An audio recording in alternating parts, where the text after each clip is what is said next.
ఈ మే 13 వచ్చే ఎన్నికల్లో మీరు ప్రత్యేకమైన దృష్టి పెట్టండి. నేను మీ భవిష్యత్తు కోసం ప్రధానమంత్రి గారితో, చంద్రబాబు గారితో సుదీర్ఘమైన చర్చలు జరిపి ఈ చాలా కీలకమైన అలయన్స్ని పట్టుకొచ్చాం. మీ భవిష్యత్తు కోసం. నాకు అధికారం లేకపోతే నాకేం జరగదు, చంద్రబాబు గారికి అధికారం లేకపోతే ఆయన ఏం జరగదు. కానీ మీ భవిష్యత్తు, ఒక రైతుకి ధాన్యం మొలకలు పోతే మొత్తం కుటుంబం బాధపడిపోతే, తుడిచిపెట్టుకుపోద్ది, ఆర్థిక వ్యవస్థ చిన్నాభిన్నం అయిపోద్ది. 5 సంవత్సరాలు మీకు ఉద్యోగాలు ఇస్తానని చెప్పి డిఎస్సి నోటిఫికేషన్ ఇవ్వలేదు. మాట్లాడితే జగన్ క్లాస్ వార్ అని మాట్లాడతాడు. క్లాస్ వార్ అంటే అర్థం ఏంటి?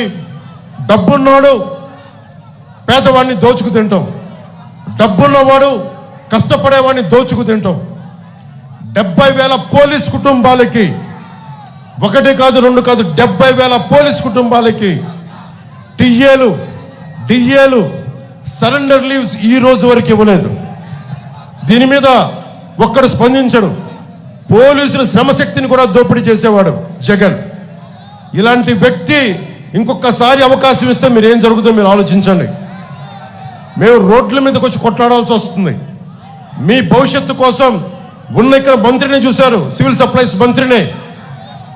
కొడుకు ఒకవైపు, అతని అనుచరులు ఒకవైపు, కనీసం